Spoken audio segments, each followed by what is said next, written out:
In this video, we're going to review the LEGO Superheroes Beware of the Vulture set for $39.99. Is it worth it? Let's find out.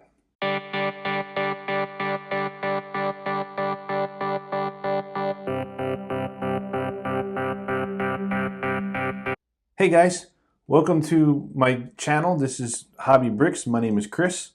Today we're going to be reviewing the LEGO Marvel Superheroes Beware the Vulture, set number 76083 for ages 7 to 14. This is a $39.99 set. We have 375 pieces. So, as I said in the opening title shot, is it worth the money? Well, let's find out if it is. I tend to be leaning in a certain direction, so let's see if I'm right or not. So what we have here, this is from Spider-Man Homecoming. We have over here, we have the Vulture. We have Shocker in the van. Well, this is Shocker number 2 if you saw the movie. We have a new Iron Man and a new Spider-Man. So we will take a look at 3 of the we'll take a look at all 4 minifigures. I'll take Vulture off of his set, off of his wings, and then we'll take a look at more of it. Alright guys, so here's our 4 main minifigures in the set. Going from right to left, obviously, is the new Spider-Man. This is a newer suit Iron Man. We have Vulture, and we have the Shocker. As far as Spider-Man goes, this is a little bit different of a minifigure costume than the Spider-Man we got with last year's Civil War set. One of the newest things is the Power Blast waves that shoot. We can, I'll show one of the close-ups. Well, actually, you know what, I will show you what we have. Here, you press down and they shoot out of his hand. You know, it's a cool idea. Kind of like the stud shooters with the Star Wars stuff. You know, it's a neat idea, I guess, if you're, like that. Then we have the new Iron Man with his, typical power blast with his hands and his feet. We have Vulture, who has a nice costume and has the new helmet mold that came with the, let's see, was it the Detroit Rock City new Marvel set that came out at the beginning of the year? It's the new mold. I can tell you that much. And then we have Shocker, who is kind of a boring looking minifigure, except for the big Shocker hands. Not much to him really. I'll show you all of them up close, and we can take a look at each one and kind of point out some new things and old things. So let's take a look at that. All right, so here's our new Spider-Man, and as you can see, he is a little bit different than the Spider-Man that came out last year. I believe the spider on his chest is bigger. And I think the webbing is a little bit different on his chest. He does have the printing on his legs, or not his legs, on his arms, which is nice. We haven't had that too often. So much better than the more classic Spider-Man suits that we got with all those old sets. So that's nice. We have some printing on the back of his head, and we have some printing here on his back as well.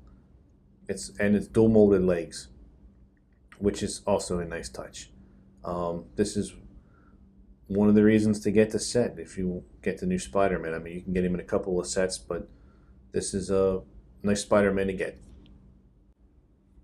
Alright guys, so here's our new Iron Man. As you can see, he has more silver down the front of his chest this time, and a circle for the I'm drawing a blank now on the chest element. As you can see, they make it look like it's being covered over some, which is a nice little detail there. And the nice the nice highlights in blue that go down the suit. The legs are not dual molded, it's just painted on, which is nice. We have our typical Iron Man helmet on the back as well.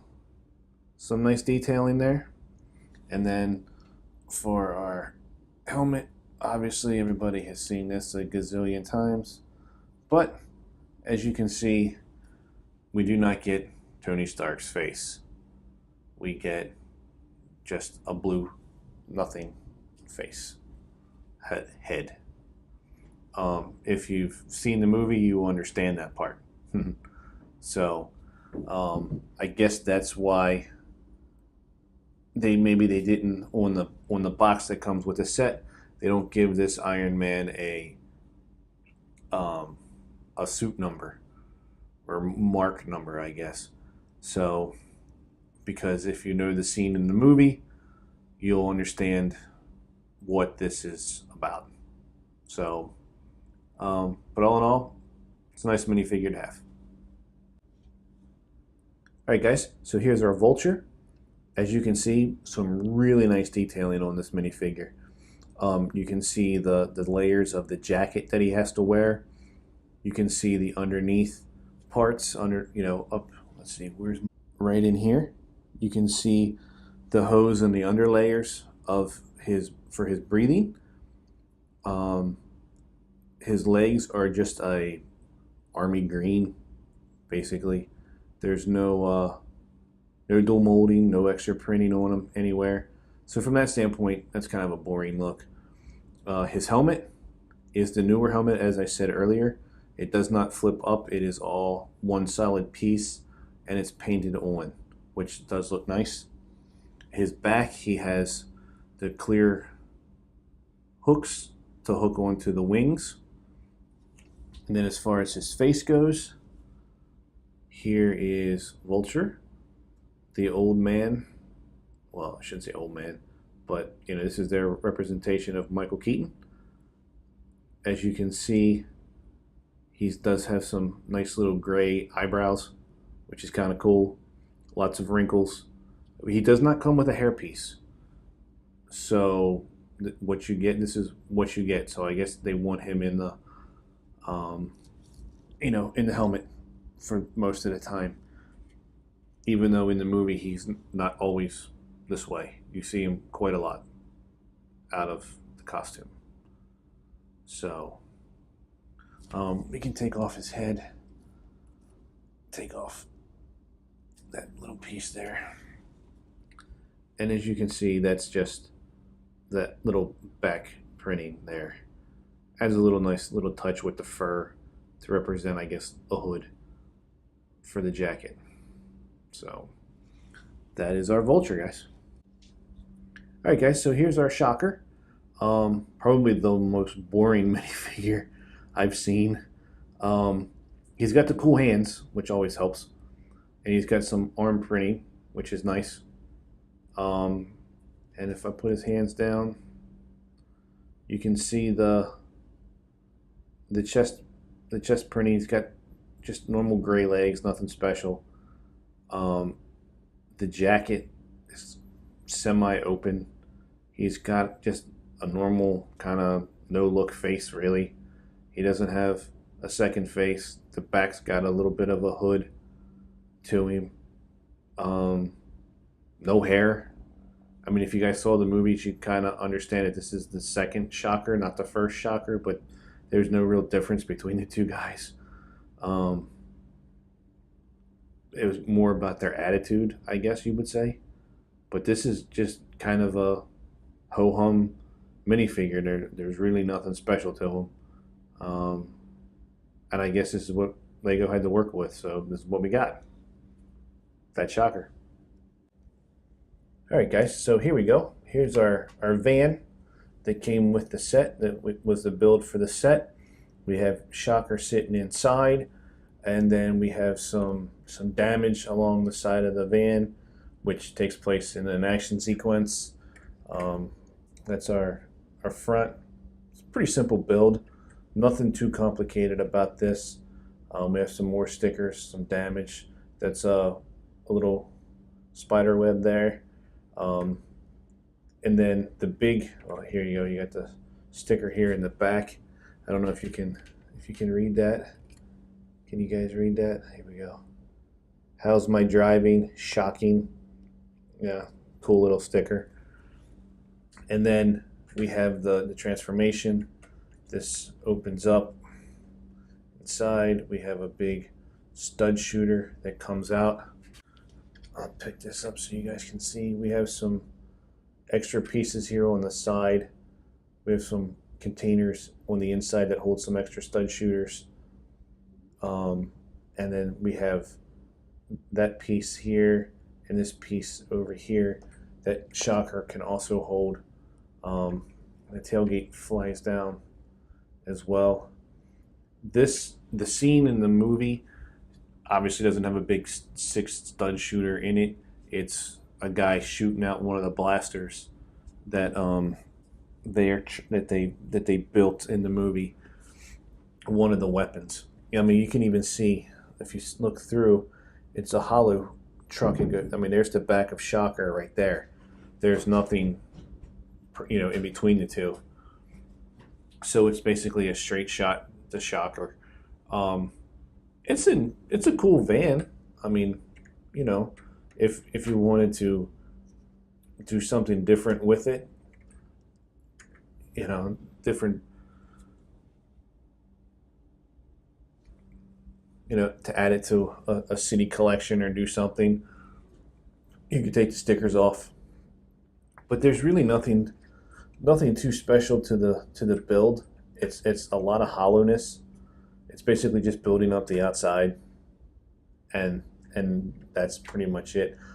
It does come with you get Spidey's sling web that you can attach to the back, and then you can hook. So I don't know how well it can be seen. Let me see if I can. All right, so I changed the contrast a little bit on the camera so you can see what we have here, and we have the web attached to this, and then he pulls Spidey. I mean, that's also what happens in the movie. So if you know the scene and seen the movie, that's one of the extra little play features that come with it. And for last, we have the Vulture, guys. This is a really cool design, I think. You got the Nexo-Knight shields. You've got Vulture hooked on. You've got some stud shooters up here. We've got the fingers on the wings, which if you've seen the movie, you know that he can use them like scissors to cut Spidey's webs on both sides. Then on the back, the way you kind of have them supported is these are what would be, which they didn't add, and I'm not sure why they didn't, but in the circles would be the thrusters for his jets to take off and to land. And what they have is they have this little piece, and then these two here and here we have 2 stickers. Let me see if I can get closer on that.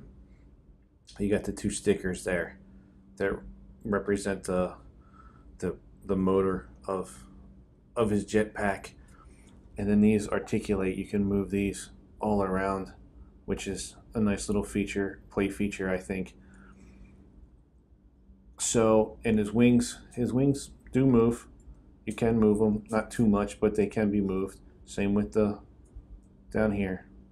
But in general, it's a simple build, but it's a nice build. It's a well done build, and it really captures the essence of what the movie is. And if that's what they were going for, they definitely accomplished that with this design. It's really well done. It makes a nice little model, nice little setup piece, but also a really nice play toy.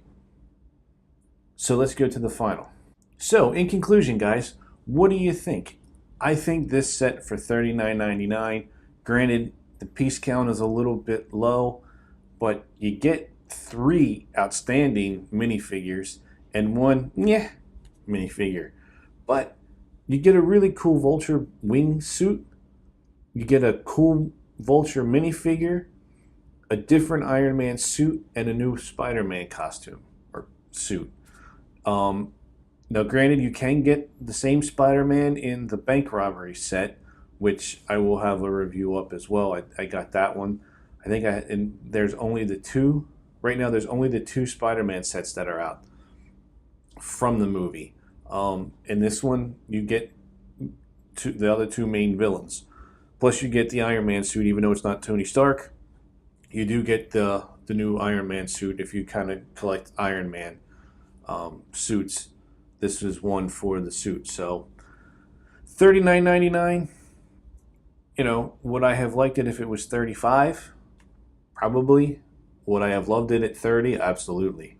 At $39.99, I think it's a B. You know, it's not an A. It's a high. It's a solid B for the set. If you're a collector, if you are a huge fan of the movie, it's a must because it's the only way to get the two main villains. So that's my thoughts, guys.